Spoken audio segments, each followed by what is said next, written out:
आप जो चाहते हैं वो आपको मिल जाए तो आप मेहनती हैं, भाग्यशाली हैं, पर आप जो चाहें उस पर सियासत मिले तो सा पधारो हमारे देश। नमस्कार, आप देख रहे हैं प्राइम डिबेट, आपके साथ मैं हूं स्वप्निल। आज हम हर रोज भगवान से ये मांगते हैं कि अगले दिन की सुबह देख सकें, पर सियासत 7 साल बनाम 70 साल में उलझी है।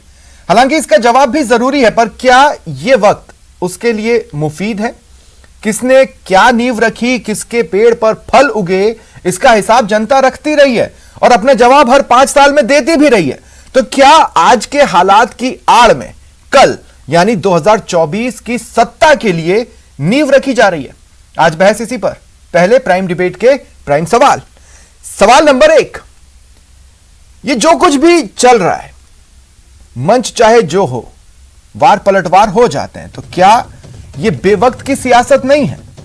सवाल नंबर 2, क्या 2024 में जो सत्ता का संग्राम होगा, महाभारत होगी, उसकी बाजी सजने लगी है? और सवाल नंबर 3, ये 7 बनाम 70 की बात से आखिर किसको फायदा है या वो क्या फायदा लेना चाहता है? और चर्चा के लिए मेरे साथ जो गेस्ट पैनल जुड़ रहा है, आपको इंट्रोड्यूस करवा देता हूं। मेरे साथ कांग्रेस की ओर से स्वर्णिम चतुर्वेदी जी जुड़ रहे हैं, बीजेपी की ओर से विधायक रामलाल शर्मा जी मेरे साथ जुड़ रहे हैं, अवधेश आकोदिया जी वरिष्ठ पत्रकार हैं। आप सभी का स्वागत है न्यूज 18 राजस्थान पर। अवधेश जी, शुरुआत आपसे करना चाहता हूं। देखिए, ये टेक्निकली ये 7 और 70 का कैलकुलेशन ही गलत है।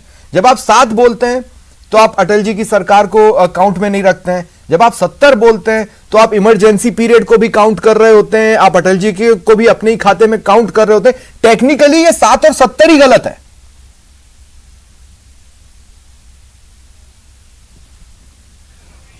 बिल्कुल स्वप्निल जी, टेक्निकली 7 और 70 गलत है, लेकिन एक जो नरेटिव गढ़ा गया बीजेपी की तरफ से 70 साल 70 साल 70 साल, बार बार आप बीजेपी के नेताओं से इस बात को सुनते हैं। वो ये कहते हैं कि 70 साल में देश में कुछ नहीं हुआ और जो कुछ भी हुआ है वो 2014 के बाद हुआ है।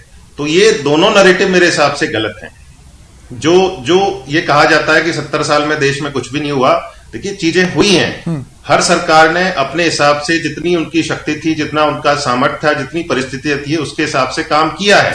और ऐसा नहीं है कि सब कुछ अभी हुआ है, पहले कुछ नहीं हुआ है। तो ये जो दोनों नैरेटिव हैं कि हमने ही सब कुछ किया है, पहले कुछ नहीं हुआ है, ये दोनों गलत हैं। चीजें मेरे हिसाब से इसके बीच में है। और ये जो आप कह रहे हैं टेक्निकली तुलना करना गलत है, और तुलना करना इसलिए भी गलत है, जब आप किसी भी चीज में कंपैरिजन करते हैं तो उसका बेस एक होना चाहिए।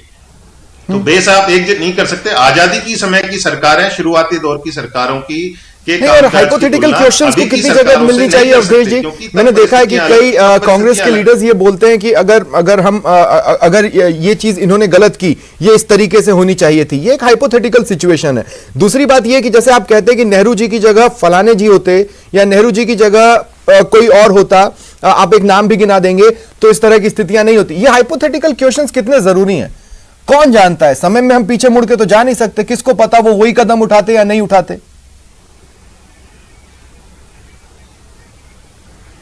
बिल्कुल स्वप्निल जी, जिस चीज का अपने पास कोई आधार नहीं है, जिस चीज को, देखिए किसी भी चीज को परखने के लिए अपने पास उसका प्रमाण होना चाहिए। तो जब आप हाइपोथेटिकली बात करते हैं तो उस चीज का कोई प्रमाण आपके पास नहीं है, कैसे आप उसको मापेंगे? यदि वो चीज इस तरह से आपने जो माना है उसका रिजल्ट उसी तरह से आता है जो आप सोच रहे हैं, तो वो चीज सही हो सकती है ना। लेकिन अब तो आप उसको माप नहीं सकते हैं किसी भी तरह से। तो इस तरह की हाइपोथेटिकल बातें करना, इस तरह के सवाल उठाना राजनीति में एक दूसरे के ऊपर आरोप प्रत्यारोप लगाने के लिए होते हैं। इनका कोई निष्कर्ष नहीं निकलता है, इससे देश को कुछ हासिल नहीं होता है किसी भी तरह से।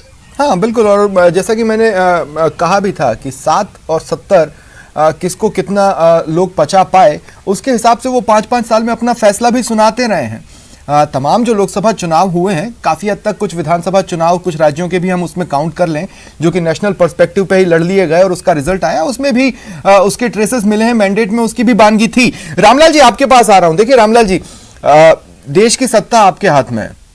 मैं एक मौका दे रहा हूं आपको कि आप मालूम ये ओछी या गंदी सियासत से ऊपर उठकर एक बात, क्या आप ये स्वीकार कर सकते हैं कि ठीक है, 2014 से पहले कुछ तो देश में ऐसा हुआ होगा जो हम महामारी को इतना भी झेल पाए, नहीं तो इतना भी नहीं झेलते।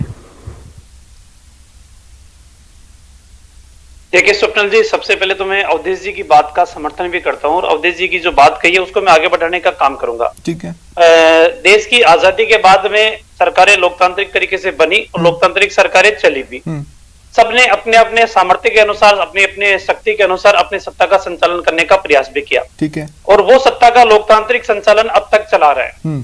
लेकिन एक बात जो सबसे बड़ी बात है, जो सबसे बड़ा अंतर जो है पूर्ववर्ती सरकारों के अंदर और वर्तमान सरकारों के अंदर, कुछ सत्ताएं इसलिए चली कि सिर्फ और सिर्फ सत्ता के ऊपर काबिज रहने के लिए हमें ये इन प्रकार ने हर हथकंडे अपनाने पड़ेंगे, उनको अपनाने का काम किया। क्या अटल जी का पीरियड काउंटेड है इसमें? मतलब हम अटल जी के पीरियड को भी काउंट करें इसमें? अटल जी के कार्यकाल को और जोड़ ले अपन, तो इन 12 सालों के अंदर जो भारतीय जनता पार्टी का शासनकाल रहा, ये शासनकाल विकास को समर्पित शासनकाल था। इन अटल जी की सरकार बनने से पहले आपने देखा होगा कि कोई योजना बनती थी तो वो सिर्फ और सिर्फ बड़े शहरों के लिए बनती थी। ग्रामीण विकास के लिए कोई ऐसी योजना नहीं बनती थी। सबसे पहले अटल बिहारी वाजपेयी जी की सरकार गांव के अंदर, चाहे प्रधानमंत्री ग्राम सड़क योजना हो, चाहे सबजल धारा योजना हो, चाहे स्वर्णिम चतुर्भुज की योजना हो, ग्रामीण शहरों के साथ साथ ग्रामीण क्षेत्र के अंदर भी सरकार ने विकास के एजेंडे को आगे बढ़ाने का काम किया। जी स्वप्निल जी, मैं कह रहा हूं कि गांव की सरकार बनाने का मॉडल कांग्रेस ने दिया। गांवों के अंदर सरकार बनाने का मॉडल कांग्रेस ने अगर विकास का दिया होता तो हमारी बात समझ में आती ना। अच्छा। अटल जी से पहले कांग्रेस के मित्र मेरे साथ डिबेट में बैठे हुए ये बता दें कि एक योजना कांग्रेस की ये थी। हाँ, इन्होंने बात जरूर की। देश के तत्कालीन प्रधानमंत्री राजस्थान के अंदर भी आए, नागौर से ग्राम पंचायत राज की शुरुआत भी उन्होंने की, उसकी वाहवाही भी लूटने का काम करते हैं, सत्ता का विकेंद्रीकरण की बात भी करते हैं। लेकिन क्या वास्तविकता के अंदर गांवों का सर्वांगीण विकास करने का काम की एक योजना यदि आपने बनाई हो तो वो आप बता दें। कहने के लिए तो इनकी सरकार अभी भी करी है। ठीक है।